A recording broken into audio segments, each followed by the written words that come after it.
الحمد لله رب العالمين، والصلاة والسلام على أشرف الأنبياء والمرسلين نبينا محمد وعلى آله وصحبه أجمعين. أما بعد، دا الله سبحانه وتعالى بتوفيق سره د سوالاتو جواباتو لسم نشست بشروع کو او بدی کی چې کم سوالونه شوي دي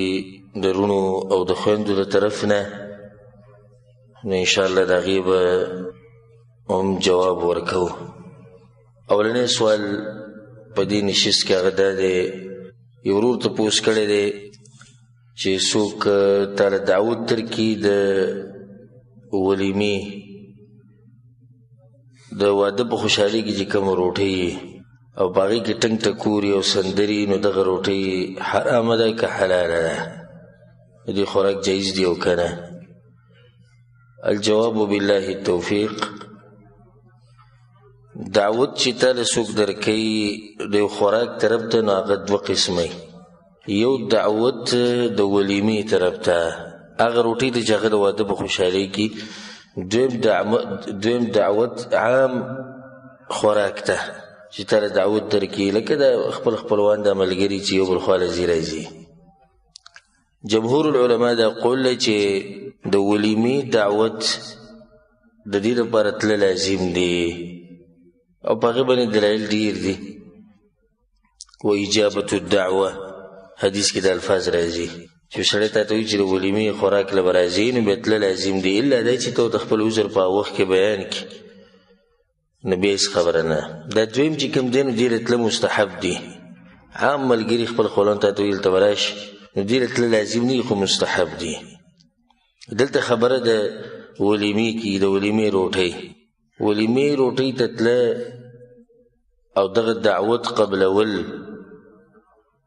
دا به هله کې او هله به ځي چې کله به دې کې یو څو شرطونه وي. اولنی شرط علماو دا ذکر کړی چې هلته به حرام کار نه وي، ځکه چې حرام کار یو ته ځي هلته او د هغوی سره کښېني، نو ته مرسته کوې د هغوی په حرام کې، لکه ټنګ ټکور، سندرې، ډمې ډمان، نور داسې حرام کار د شریعت خلاف کار کښېنه، هغې له به نه ځي. الا په یو حال کې به ځي، بیا به دعوت قبلې او ځي به چې کله ستا زوري د غلط کار د بدلولو او ستا خبره منلی کېږي، نو بیا به ځي. او که نه منلی کېږي او ستا زور هلته نه رسي، نو بیا به نه ځي. ځکه چې ته هم تلی یو ناست یې او زه هم ناست یم او بل هم ناست دی بل هم ناست دی، نو هغه بیا د خپل غلط کار پرېږدي هم نه، ځکه چې هغوی خلک هسې هم راځي. او پخوا داسې وه د سلفو په وخت کې، او د کله چې د دینداري عامه وه، د ګناه به ناشنا ښکارېده. لکه په پوره کلي کې، علاقه کې، معاشره کې چې ته یو څو کسان به وو چې هغوی به د ګناهونه کول، نو هغه به ډېر ناشنا ښکارېدو. او اوس داسې حالت دی چې له دینداره ناشنا ښکاري. نو چې کله ته پروګرام له ورشي د واده یا بل څه، نو دا کوم چې پکې دینداره ناست وي، ده ته دا خلک ټول حیران ګوري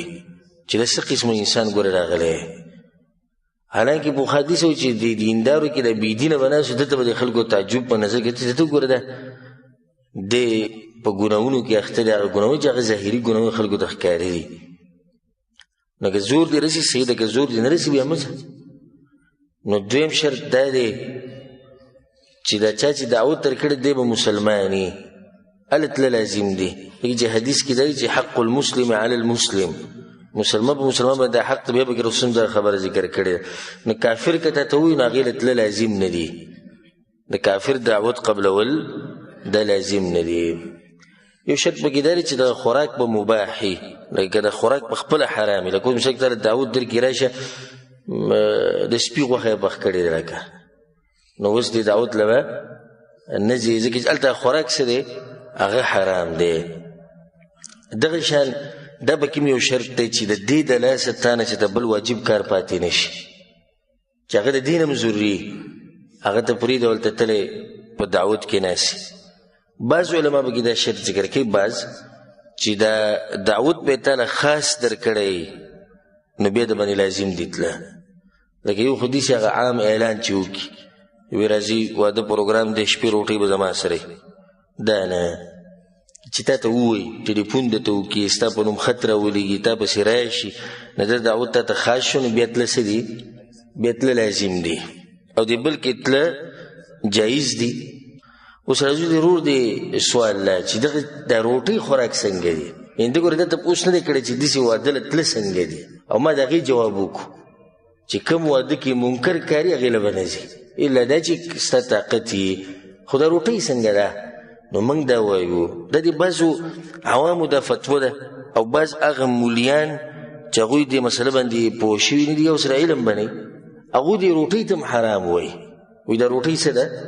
دا حرام. موږ روټۍ په خپل دغه کې چې وګورې د هغې هغه ذات او هغه حلاله د هغې له څه چل دی. دې روټۍ ته موږ حرام نه شي ویلی. نو د حرام کار د لاسه روټۍ دا نه حرام کېږي. نو دغه روټۍ خوراک جایز دي. که ورله ودې خوړه دغه د دې روټۍ د خوراک د لاسه ته نه ګناهګارېږي چې تا به یې حرام وخوړو. خو ته چې تله یې په دې منکر کې ته ملګری شوی د دې به نه تپوس کېږي. یا مثال کې ته لا نړې او تا له روټۍ کور ته راولېږله، ویل چا ولې والی ویې خوره، نو دا اوس حرام دي که حلال دي؟ حلال دي. روټۍ پخپله حلاله ده. روټۍ خو په دې کې څه ګناه نشته. نو د یو حرام کار د لاسه روټۍ نه حرام کېږي. د ځان سره یو فایده یاده ساتئ، الا دا چې کله دا روټۍ او داسې چې پخ کړي په دې باندې د غیر الله نوم اخیستی شوی هغه جدا مسله ده. خو دې چې کې یو مسلمان دعوت کړی ده روټۍ د هغه د طرف نه، خو دومره دی چې په دې واده کې ناروا کارونه دي، نو د هغې د لاسه روټۍ نه حرام کېږي. والله اعلم. د هغې نه بعد یو ورور سوال کړی دی چې آیا ښځه به پرېږدي د مور پلار دپاره که مور پلار به پرېږدي د ښځې دپاره؟ دا سوال کړی دی. نو جواب دا دی چې نه به ښځه پرېږدي مور پلار دپاره او نه مور پلار پرېږدي ښځې دپاره. او دا تفصیلي مسله موږ تفصیل ځای په ځای په درسونو کې کړی دی الحمدلله. دلته تفصیل نشو کولی. او دا دی چې الله سبحانه وتعالی هر چا له خپل حق ورکړی دی، هغه له به هغه حق ورکړي. د مور پلار خپل حق دی، د ښځې خپل دی، بچو خپل دی، نو د رونو خویندو بیا خپل حق دی. د یو د حق د لاسه به د بل هغه حق نه خوري. او د ظلم او زیاتۍ دی چې ته د یو انسان حق د بل انسان د لاسه خوري. او د زموږ د پښتنو کې دا مرض دی چې دوی افراط او تفرید کې پراته دي، یا ډېر تیز ځي او یا بلکل پس شي. چې ډېر تیز لاړ شي ته مور پلار غټ حق دی، یا هغه بیا ښځه ورته بلکل څاروي ښکاري. او که ته ورته وایي چې نه د ښځې هم حق دی، بیا د مور پلار نه مني، د ښځې د لاسه مور پلار پرېږدي. یو حدیث کې دا راځي، ما یو پیر تفصیلا بیان کړم د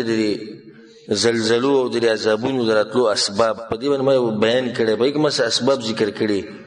نو یو سبب دا هم راغلی دی په حدیث کې چې عذابونه به په دې امت باندې ډېر راځي چې کله مور پرېښودی شي د ښځې دپاره، د وجه ده. او چې کله د پلار قدر د ملګرو د قدر نه کم شي، نو بیا به عذابونه راځي. او نن سبا سبحان الله چې سړی نظر وچلو دغه شان ده، د ملګري قدر ډېر کوي، د پلار قدر دومره نه کوي. او د ښځې دپاره مور پرېږدي، پلار پرېږدي، هر څه پرېږدي. دا ناروا کار دی. بل طرف ته هم ناروا ده چې د مور پلار دپاره ښځه پرېږدي. خو دلته یو فایده به ذکر کړو. که چېرته د دواړو حقونه په تا باندې په یو ځای راشي، لکه د مور پلار حق او د پلار حق یو ځای کې څه مسله راغله، د دواړو حق په تا باندې په یو ځای راغی، نو بیا به څه کوې؟ مور پلار حق به مخکې کوې. لکه حقوق به ته ټول ادا کوې، خو کله نه کله داسې شي چې د دواړو حقوق په یو ځای نه ادا کېږي. نو چې کله دا ته پته وي چې اوس د دواړو حقوق په دې ځای کې یو ځای نه ادا کېږي، نو د چا حق به مخکې کوې؟ د مور او پلار. لکه مثال په هغې باندې تا سره 100 ریاله دي، 100 روپۍ دي. د مور پلار ورته هم سخت ضرورت دی او د ښځې ورته هم ضرورت دی، او روپۍ دغه 100 دي. د دوی 100 روپۍ پکار دي، دوی 100 روپۍ پکار دي. اوس د دې هم په تا باندې حق ته چې ته به خرچه وکړې، د دوی هم په تا باندې حق ته چې ته به خرچه وکړې. اوس دې ټیم کې د دواړه نه جمع کېږي، نو څه به کوې؟ د مور پلار حق به مخکې کړي. د هغوی درجې به یې دي نه اوچته. خو دا په هغه وخت کې چې کله د حقوق نه جمع کېږي، یعنې دواړه ته نه شي کولی. او عام اوقاتو کې د ښځې به خپل حق ادا کړي او د مور پلار به خپل حق ادا کړي. والله اعلم. د هغې نه بعد یو ورور سوال کړی دی، دا سوال بار بار کېږي. هغه ده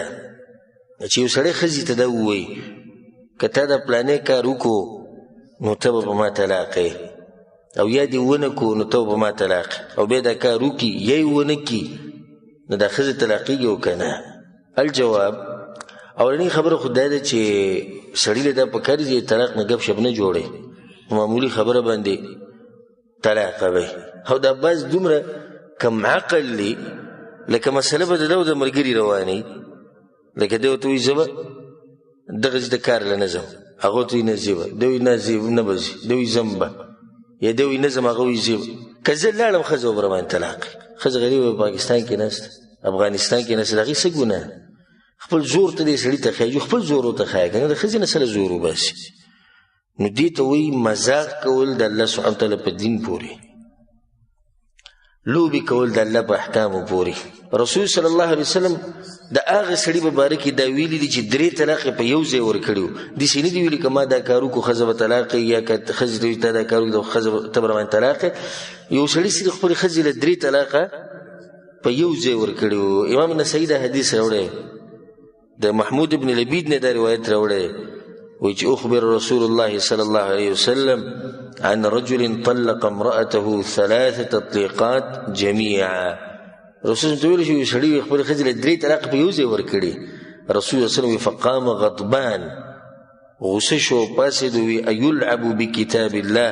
وانا بین اظهرکم د الله په کتاب پورې ټوغې کوي لوبې کوي او زه یم زه لا تلی یم نه یم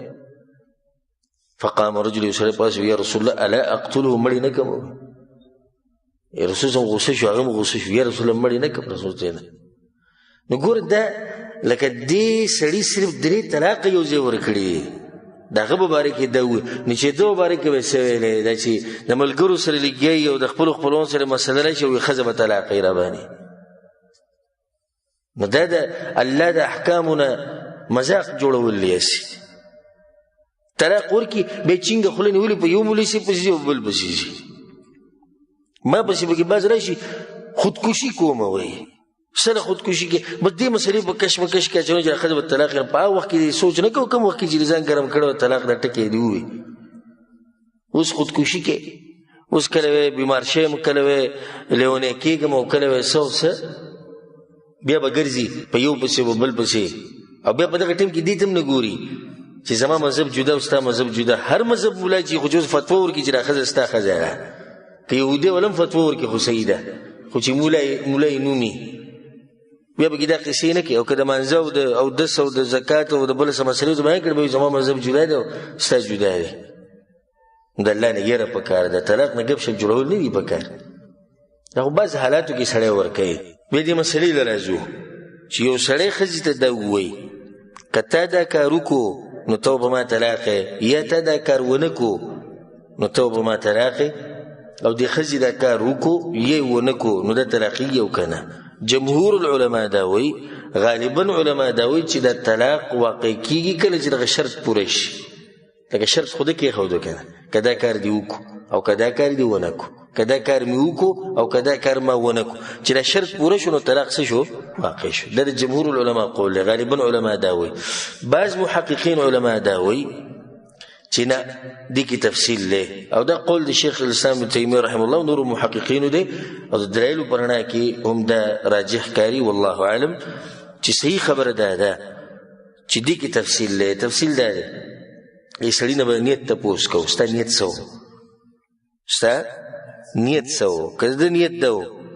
چې ما دې ښځې له ترغیب ورکوو په یو کار کې یا مې د یو کار نه یروله یا مې ځان له ترغیب ورکوو په یو کار کې یا مې د یو کار نه ځان منع کوو نو بیا موږ وایو چې کار دې د ګناه کړی دی ملک صاحب مخکې د الله به دین پر ټوغي د هغې د باندې توبه او استغفار او د طلاق نه واقع کېږي او دا یو قسم دی که دغه کار وشو نو قسم مات شو د قسم کفاره به ورکوي هسې که یو سړی دا وایي چې د دې نه څنګه قسم جوړېږي لکه ده خو دا وایي چې داسې کار که ما وکړو داسې به وي که داسې مو ونه کړو داسې به وي په دې باندې دلیل دا دی اگر که دې باندې دلایل نور هم دي خو بیا خبره اوږدېږي رسول صلی الله علیه وسلم په ځان باندې هغه شات هم حرام کړي او دغه شان خپله وینځه هم په ځان باندې حرام کړې وه چې هغه څوک وه ماریا نو الله سبحانه وتعالی ته چې کله دغه خبره وکړه لم تحرم ما احل الله لك تبتغي مرضات ازواجك والله غفور رحيم قد فرض الله لكم تحله ايمانكم دا قسم مات کړه نو د هغې نه څه جوړ شو قسم ته جوړ شو دا قسم شمارلی کېږي دا شو قسم په دې ورسېدې که نه والله اعلم. د هغې نه به دې ورور سوال کړی دی هغه ده چې کافر جومات ته ننوتی شي او که نه. الجواب که شرعي غرض یا مباح غرض یي څه مقصد یي هغه مباح یا شرعي نو بیا د کافر جومات ته تله او ننوته جایز دي، لکه د نصیحت اورېدو دپاره یا د اوبو څکو دپاره یا د نور سړي څه کار دپاره چې هغه شرعي مقصدي او یا مباحي. ځکه چې رسول صلی پسې به دا وفدونه د کافرانو راتلو،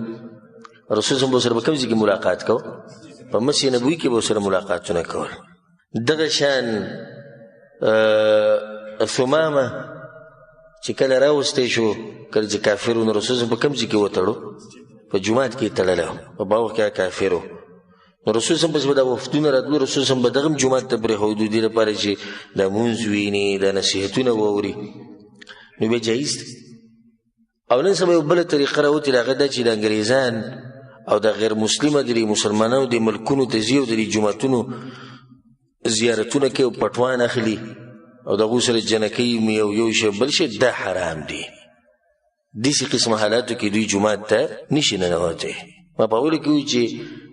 شرعي غرضي او یا مباح غرضي، نو تصویران ویسته او د هغې دپاره جنکۍ دننه راتله او هغه هم په بوټانو کې ګرځي راګرځي په جومات کې، دا د الله سبحانه تعالی د کور بېعزتي ده. داسې ټیم کې نشي ننوتی والله اعلم. یو ورور سوال کړی دی چې کله سړی چاردام کوي مخ اینځي لاس اینځي نو دغې نه د اوبه چې کله د مخ ته اوبه راواچوي یا لاس ته نو د اوبو د څاڅکي په کپړو لګي یا د بدن په بله حصه لګي،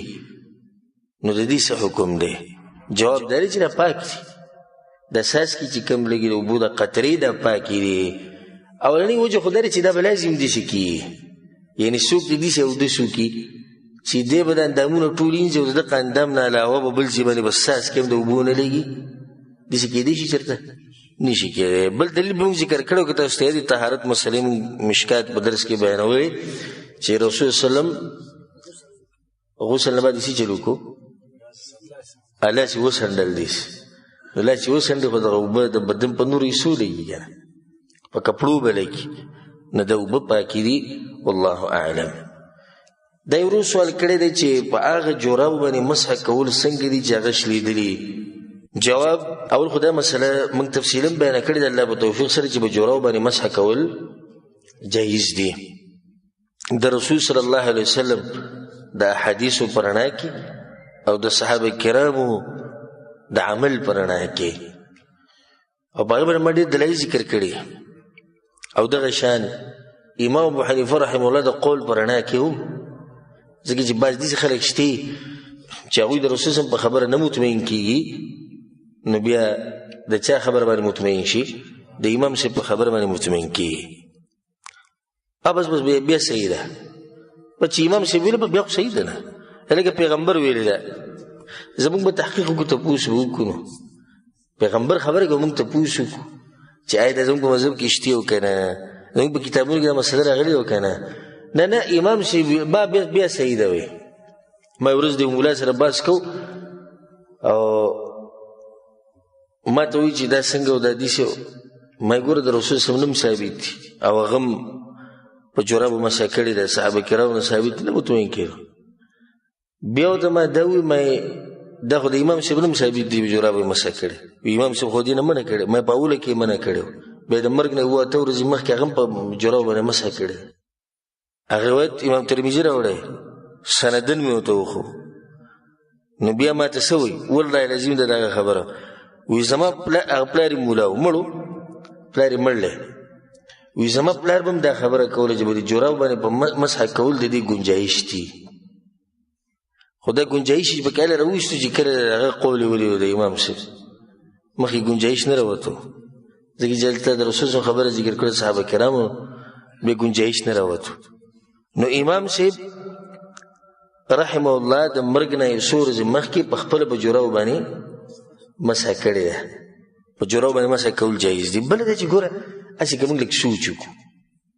وایي په موضوع مسح شتي په جورابو نه شتي. ښه نو په موضوع ولې مسح ده؟ ویستلی ګران دي نو دا جوراب د موضوع ویسته خو د جورابونه اسان دي هغې ته خو نن سبا وګورې چین ورته لګېدلی چین چې کته کوي بس د جوراب ویسته ګران دي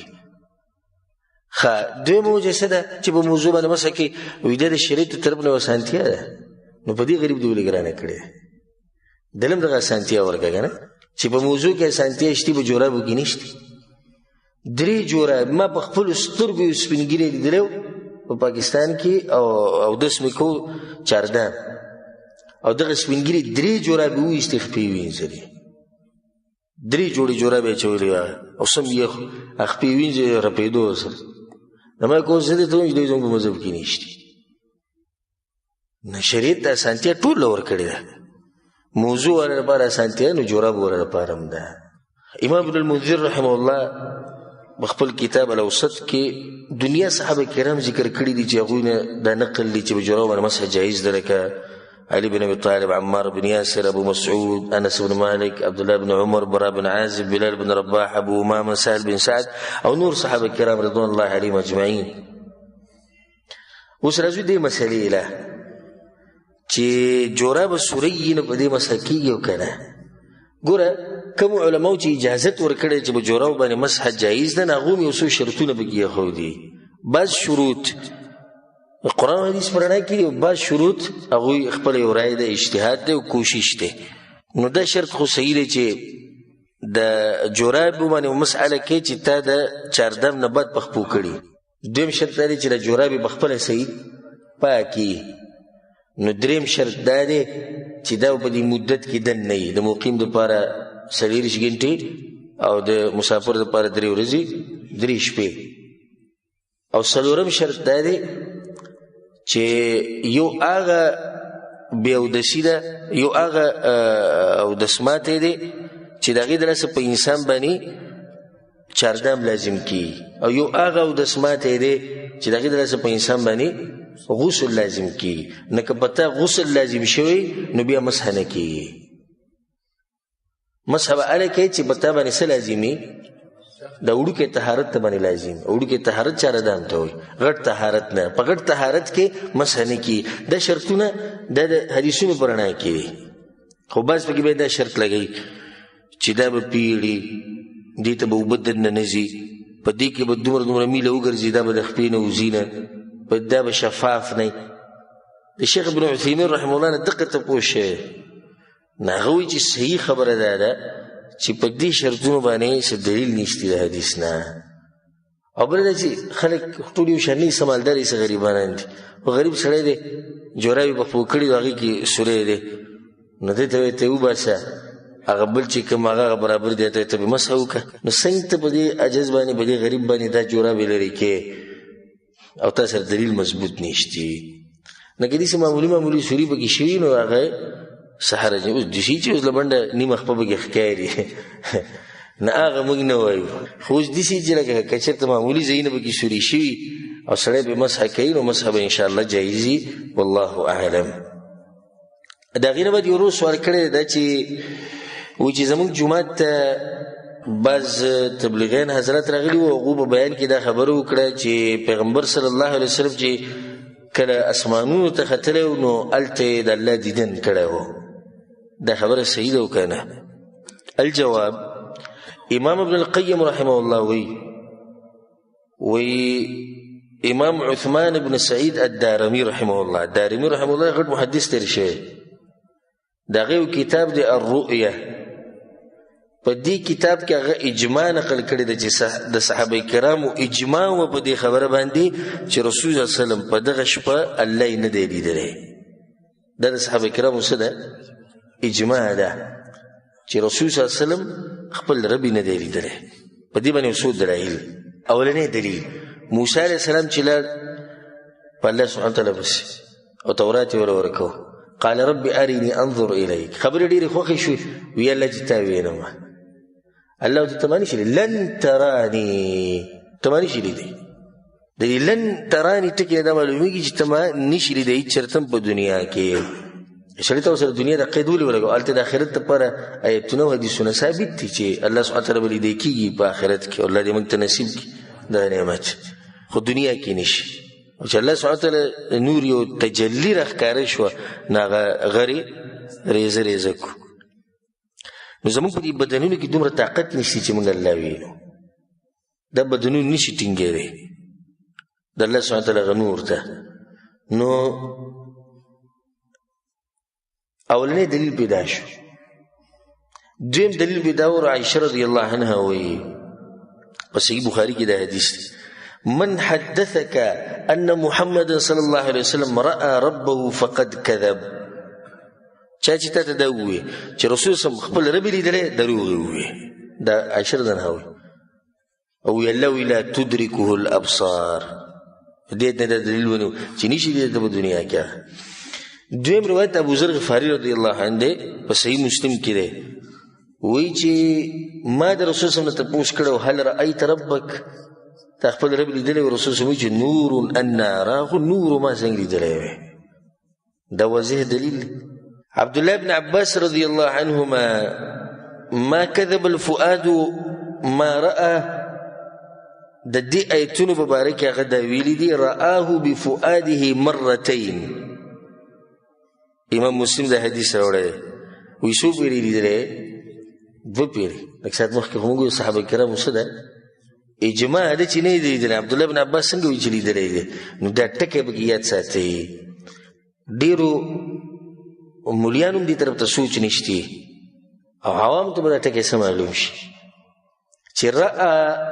رآه بفؤاده، په دې سترګو نه لیدلی، په زړه یې لیدلی. نو هلته رؤیت د سترګو رؤیت نه دی مراد. نو د عبدالله بن عباس هم اختلاف رانغی دا وایي سره. نو اجماع شوه. که داسې ویلی چې او په سترګو یې دوه پیرې لیدلی دی بیا یو خبره وه، خو داسې نه دي ویلي چې په سترګو یې دوه پیرې لیدلی، بس یې څه لیدلی؟ په زړه یې لیدلی دی. او دا رؤیت د سترګو رؤیت نه دی. خیر روایت کې دا راځي، ډېر ناشنا روایت دی. مسروق رحمه الله وی كنت متکئا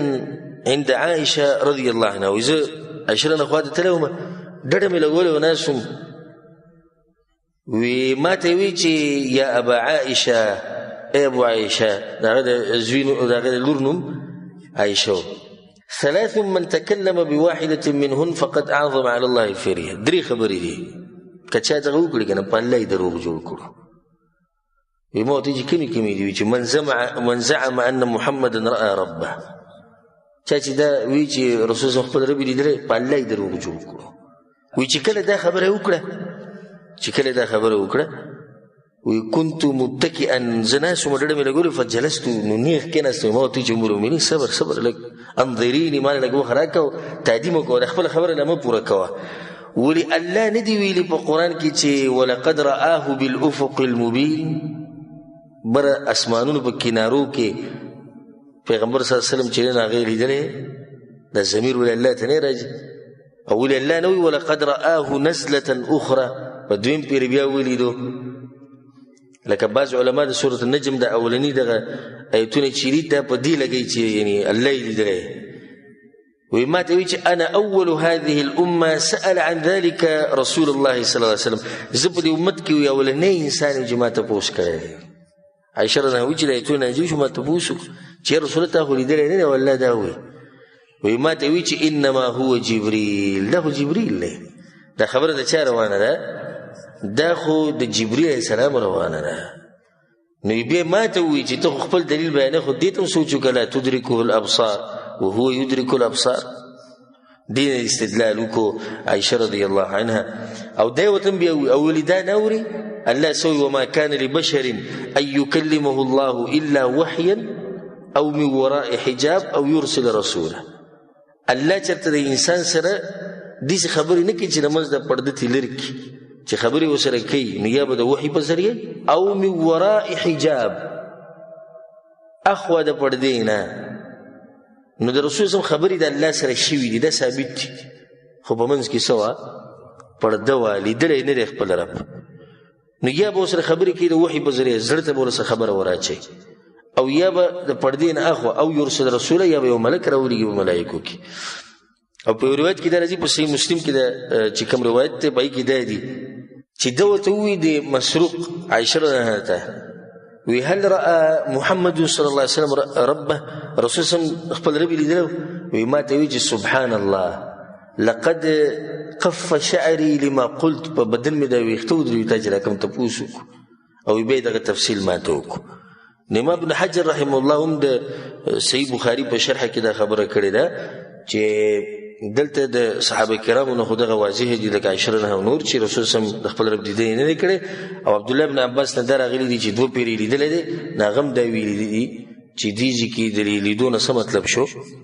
د زړه لیدل شو د سترګو لیدل نه دي بل دا خبره ده لکه الله سبحانه وتعالی په قران کې دی واقع ته اشاره کړې ده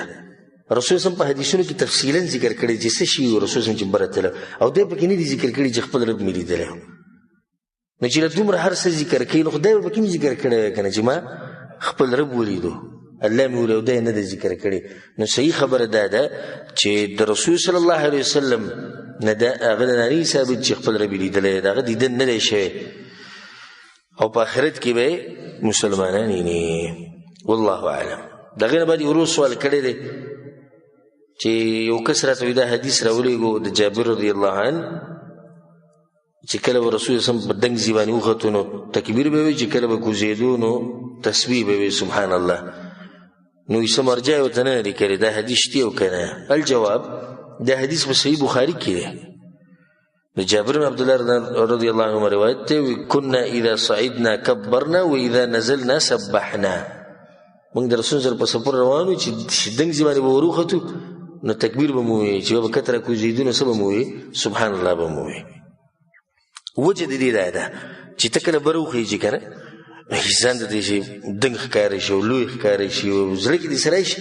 نو تکبیر الله اکبر الله ټول نه لوی دی راکوزېږي داسې کمزورتیا دی دا راکوزېده نو سبحان الله الله پاک دی د هرې کمزورتیا نه د هر نقص نه د هر نقصان خو دلته سوال په زړه کې دا راځي چې دا موږ چې په دې کور کې لکه مثال کې په پوړو خېږو الله اکبر به وایو که نه چې راکوزېږي سبحان الله به وایو که نه د دې کې د علماو اختلاف دی اولنی قول دا دی چې صحیح دی چې د حدیث د سفر په باره کې دی چې رسول سره موږ په سفر وو خو دا خبره عامه ده او دویمه خبره ده د محققین علما دا وایي دویم قول چې نه دا په دغه پورې خاص ده د سفر پورې ځکه د رسول صلی الله علیه وسلم نه نقل چې هغه په عام اوقاتو کې هم دا چل کړی د دلیل په رڼا کې سړی سوچو کې نو د دوی دا خبره زوروره ده خو بیا موږ دا وایو که څوک وایي نو څه حرج پکې نشته د الله سبحانه وتعالی ذکر دی او په ذکر کې ټول خیر او خیر پروت والله اعلم د هغې نه بعد یو ورور سوال کړی دی چې آیا د روح او د سا دې بدن ته واپس راځي کله چې په قبر کې کېښودی شي الجواب ګوره زه ټولو ته دا ویل غواړم چې د قرآن او حدیث نه مخکې کیو مخکې ورځو کې ما خبره کړې وه په دې باندې چې سماع موتا دا مسله مړي اوري که نه اوري نو پای کې ما قول فاصل ذکر کړی فیصله کن قول د قرآن او حدیث په رڼا کې ولله الحمد نو بیا سمولیانو په ما باندې رد وکړو د شرک لاره کوله وکړه د څه لارې کوله وکړه د شرک لاره هغه را باندې رد وکړو کوم چې ځان ته مماتیان واچوي مړي بالکل نه اوري نو ما سوچ کو چې لکه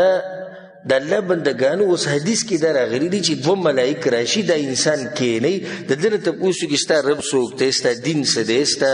اسلام ستا پیغمبر څوک دی پیغمبر او د الله د دین تپوس دي وشي نو اوس به دې ځای کې څه وایو چې دی نه اوري دا خبرې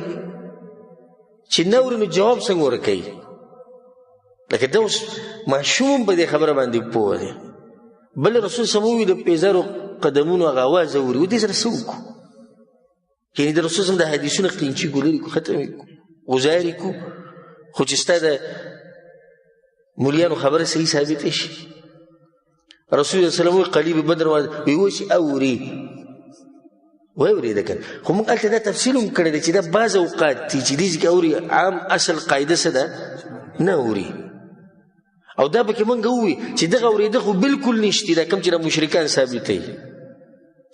خو صرف دغه دوه درې ځایونه په دې دوه درې ځایونو باندې تا ته څه تکلیف دی او څه د شرک لاره کولویږي دی نه د دې نه به څه د شرک لاره کولی شي موږ چې وي د شرک لاره بنده کړه شرک لاره بندې نو قرآن حدیث ختمې بیا خو که د شرک لاره بندې د دجال نه مې انکار وکړه ځکه چې دجال مبارک یې څه راځي چې دی باران هم راوری دی به د ځمکې نه خزانې هم راوباسي دا خو شرک شو دا کارونه د چا دي دا خو د الله دي بس صحیح ده دا حدیث ته پرې به کړو کټ به کړو ختم به کړو اگر که د رسول صلی الله علیه وسلم ثابت غزار به ګوزګي شرک ته لار کولی ځان نه دا چې غټ موحد جوړ کړي موحد هغه دی چې هغه توحید پکې کوم چې الله بیان کړي نو دا درې جواب نه مخکې د یو اهمه فائدې ځان سره یاد سره قرآن حدیث نه مخکې کیږي او دا مسلې چې ما ته پوښ کړي دی به علم زیاتوي دا ښه ګمان دی انشاءالله زما په ملګري باندې او په ورور باندې خو ډېر کسان دا وایي چې څوک چې دا خبره کوي چې مړي ته دا روح واپس راځي په دې قبر کې نو دې شرک ته لار کولا وایي زه درته دوه حدیثونه وایم نو بیا دغه کسان ته وایي چې اوس تاسو پوه شئ دا حدیثونه کې د پیغمبر له څه جواب ورکولی شي ورې کوي موږ خو به د پیغمبر خبر وکړو زموږ په ایمان دی امام احمد بن حنبل رحمه الله روایت راوړی د براء بن عازب رضی الله عنه اوږد حدیث دی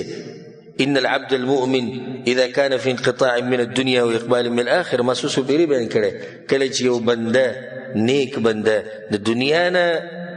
روان شي او په آخرت کې ورننوځي نو ملائک راشي وګد حدیث ته تاسو ته ویاږي ان شاء الله بیا رسول الله ذکر کړي چې روح دې څنګه وځي او بری ویسي او به د کافر حال ذکر کړي د جهنمی هغه حدیث کې دا الفاظ دي فتعاد روحه في جسده د چې قبر کې خو دې شي کنه نو بیا ورسته د روح د دې بدن ته واپس راځي د مؤمنه خو جنتونو ته لاړ شي بر اسمانونو ته بیا راځي د کافر هغه د برې نه راغوزار شي خو بیا هم د روح د بدن له راځي فیاتیه ملکان نو بیا دوه ملائک راشي فیجلسان نو کینی سوال جواب دی کوي اوس دې څه جواب وکړو روح راځي واپس کنه راځي رااله روح کنه قدوم حدیث بلوار امام ابن ماجه رحمه الله خبره کړي دا روایت راوړی د ابو هريره رضی الله عنه رسول الله صلی الله علیه وسلم الميت تحضره الملائکه یسره چې مړ کېږي ملائک راشي بیا اوږد حدیث دی رسول صلی الله علیه وسلم بیا دا خبره ذکر کړي د روح مبارکه ثم تصير الى القبر نو د روح بیا چرته راشي بیا د قبر راشي او دوه خټنګېدلې حدیثونه او دې سره بس کو نه دغه دا عثمانیان دی او دا جماعت مسلمین دی او دا موحدین دی او دا دیسی او دا دیسی عذاب قبر کې نشتی او پیریان نشتی او جادو اثر نشتی او نظر لګېدل نشتی دا قرآن حدیث ته انکار دی نو دا حدیثونه خو واضح دي چې روح واپس راځي ستا قبر ته راځي به د سوال جواب کوي دین خو شرک نه ثابتي الشيخ ابن عثيمين رحمه الله فتاوى ما کته دغه نه دي او تپوش نو شیخ دغه جواب کې به په اخر کې وی دا خبره ده ساته چې د غیب د خبرې دي چې د ډېری مچېړه بس رسول الله وی چې روح راځي کړه به ته دوی وی د روح بدن تر اتل دي نه ده لکه انسان دي شي څنګه چې په دنیا کې ځکه چې د خو د برزخ ژوندۍ د برزخ د ژوندۍ نه موږ څه خبر یو خو څومره چې الله او د الله رسول یې ما قمر وایو روح راځي سته بدن تر سوال جواب د پاره خدا بدن دي شي لکه څنګه چې په دنیا کې موږ دا نه وایو نور به موږ خبرې نه کوو خو څومره چې هر غلی د قمر وایو والحمد لله على ذلك د الله شکر دی چې دا منهج موږ ته نصیب کړی دی والله اعلم